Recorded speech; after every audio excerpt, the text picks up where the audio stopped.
So MrBeast has been canceled once again, although this cancellation has been the most complicated and confusing of them all. Chris from the MrBeast team has transitioned, and this has been a very public ordeal, and for some reason, this has been the non-stop topic for the last week now. Like, we've known of it. We knew of this story when it first happened. Like, I was sending you, like, bits and pieces of it before, like, it blew up everywhere. I was like, have you seen what's going on here? Like, this is, like, I think this is about to blow. And then all of a sudden, it just is, like, the #1 trending topic, like, everywhere. I've been seeing it on my For You page all the time, so. Yeah, no, this story is absolutely blown up, and, you know, people have been really hyper-analyzing every single thing Chris has ever done or said online, and also the new video, and basically saying that MrBeast is uncomfortable by this, basically. Yeah, they made this little edit of him, like, coping about yeah. jug. Chris, you want a big boy?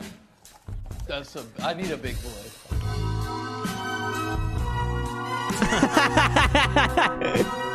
Oh, this is so bad.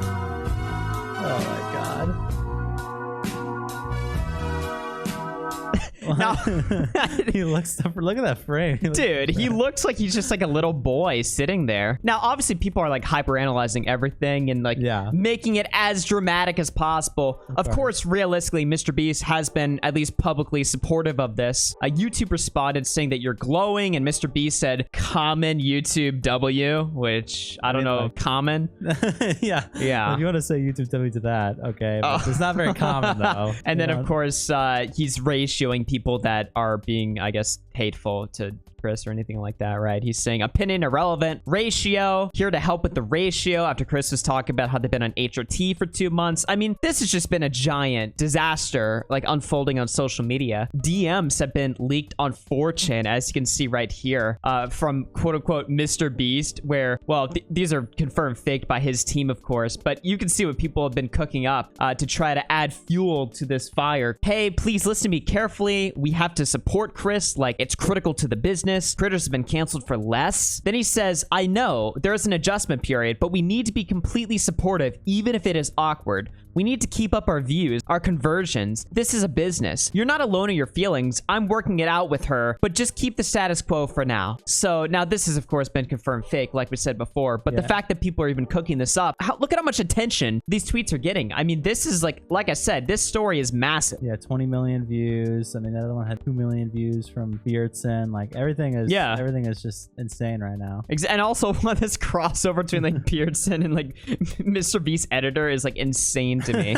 You want to know another insane crossover? It's Sneako. Now, Sneako put out a video on his Rumble channel talking about this, and obviously he's against the transition, and he's going at this from an empathetic viewpoint. Of course, he's saying like, hey, you know, practice love speech, like what Kanye talks about. Chris from MrBeast is now a trans woman. We need to approach this delusion with empathy. Now, his take got like 20 million views, 70,000 likes. Like, it seems like when it comes to the trans issue online, the internet was very like supportive unanimously, but now there's like a way bigger back and forth. This is a much more contentious topic nowadays. I mean, obviously Chris is getting a lot of support too. Mostly, I would say support. But the negativity around this entire situation has been way more extreme and way more popular than I've ever seen in recent years. Well, I would even say not only just negativity, but even just questioning it, or even just like going into like what exactly it means, or curiosity around it, or like concern around it. That also has just skyrocketed way more. I feel like a lot more people are even concerned more than hateful. Yeah, I mean, I put out a tweet kind of talking about how, you know, Chris was before like a family man, and you know, what are the psychological effects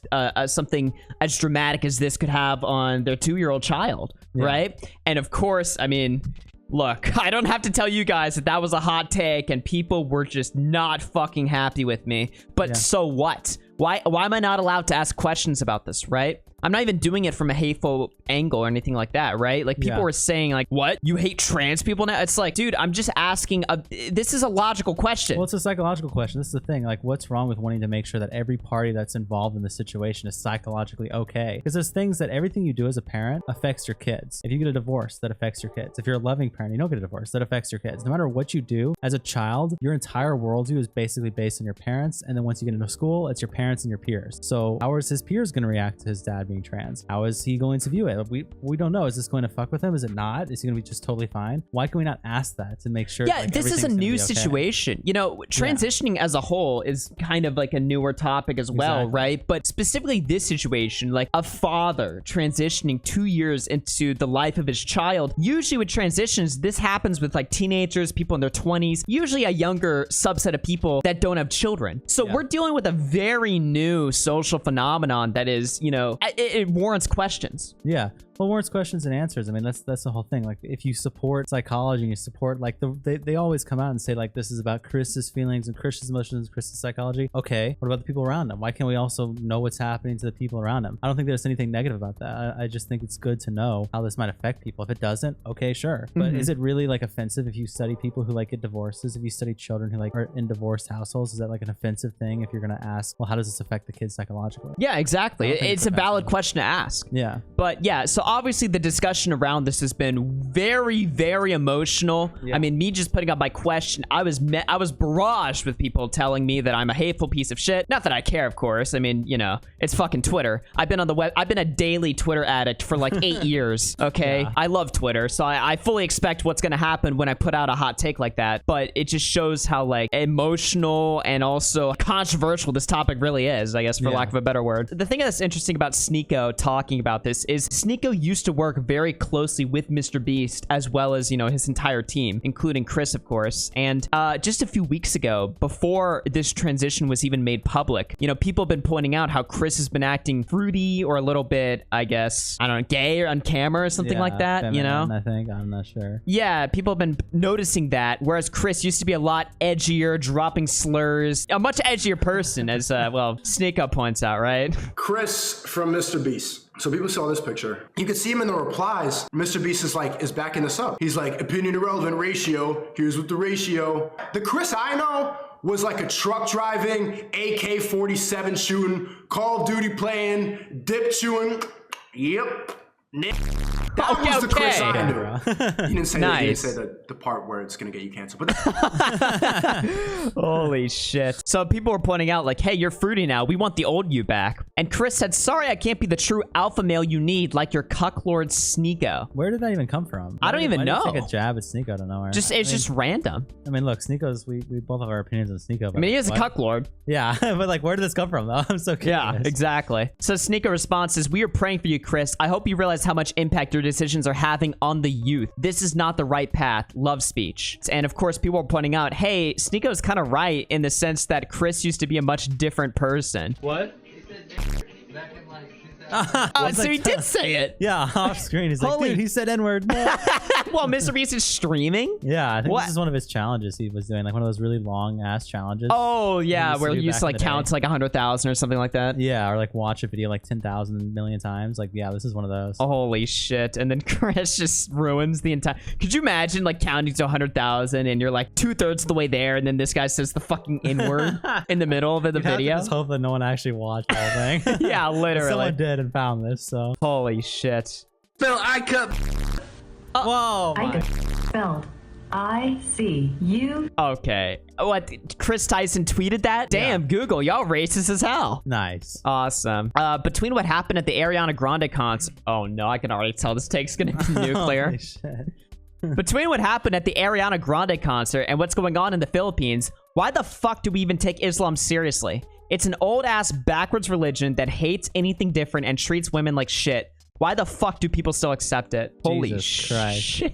That is, yeah. This take is like just wildly nuclear, but it's also from a more left-wing perspective. Is I don't fucking know. Would Chris still say this? Like, I mean, maybe he still has the same opinion. Maybe. About Islam. I mean, I think you would have to if you're going to transition, right? Right? Yeah, they're not... I don't think Islam's cool with that, you know? I don't know. Are they? I have no idea. Maybe the newer version of it, you know? Islam 2. Islam 2. Your granny is a tranny. Cool. How ironic. Wow. 2018. So yeah, people are pointing out, hey, Chris, you used to be really edgy and different, and now you're trans. Like, what the fuck? And it's kind of like the iDubbbz thing, where it's like, you know, these guys that were really edgy before, now they become soft and more sensitive, and then their old audience is like, hey. What the fuck happened? Yeah, and then they get mad. So this resulted in Chris getting into a war with a gimmick account, which is always a waste of time, right? This account tweeted, old Chris would make fun of the new Chris, showing how Chris used to look, how Chris looks now. So then they cooked up fake DMs, right, of Chris threatening legal action against this person. Now, this has been, we're pretty sure this is fake, at least. We're pretty sure this is fake. This is either fake or, well, we'll get into the context of why it's definitely not real. Yeah, but it was basically like, hey, I saw this tweet from you today. Wanted to say my lawyers will be in contact with you shortly with a court notice for defamation. Don't know why you or anyone would tweet something so hatred towards anyone on the internet. It's blatantly disgusting. See you soon. Don't be scared now. And then they respond, what the fuck? But Chris actually played along with the joke, saying, my lawyer will be in contact with you immediately, right? So they just go along with it. It's obviously like funny. And then this gimmick account reveals an extended DM exchange where Chris then says, hey, forgot to DM you, but that tweet was funny as fuck. Hope it didn't get you in any extra heat. I thought people would get that I was leaning into the joke, but now I got family members asking if some random article about me suing you and that other guy are real. Classic Twitter.com users not understand the concept of jokes. All love to you though. But then the gimmick account person responds saying, I wasn't joking. I do not fuck with you. Jesus Christ. Like just completely saying, hey, fuck you. I don't support you. Get out of my DMs. Wow. What the fuck? What the fuck? So then Chris reveals that they responded, definitely fuck with me enough to leech off the clout of me coming out, LMAO. All good. Don't fuck with you either. Glad I could give you your 15 seconds then, LMAO. So then the gimmick account person says ratio, and then Chris responds flexing their $1 million payment. So, which destroys the entire point of MrBeast, you know, being the philanthropist, you know, we do it all for charity and stuff like that, because now they're using the money they make from MrBeast content to flex on what, to own a gimmick account. On a random spur on Twitter. Yeah, like the whole, I think MrBeast has gone on podcasts and been like, yeah, I live in a little studio apartment. I don't really have a lot of money in my bank account. It all goes into business. Like, I just like making content. It goes into Beast Philanthropy. And now we're just openly like, oh, here, you want to know how much money I made in February? Here's one check that I got. Yeah. $1 million, by the way. What? Okay.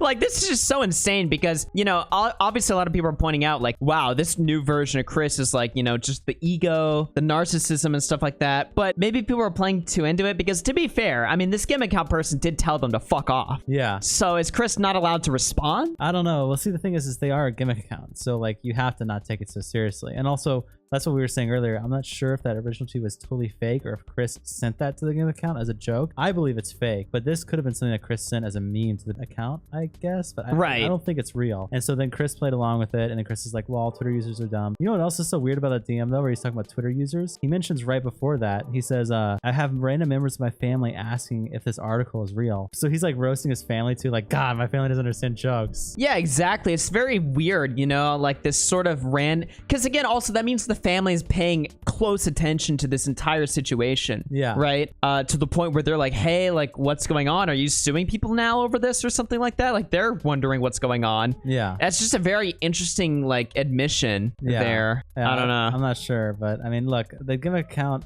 it is very weird. I mean, he's obviously being a little bit of an ass, but I mean, it is a gimmick account. What do you expect? I mean, this is what they do. When you openly engage with this, also, he was like bending the knee to him. It's like, this is what happens. They're going to slap you in the face with their dick. Right, exactly. You just don't even interact with these people. I don't even know why. It just looks so weird.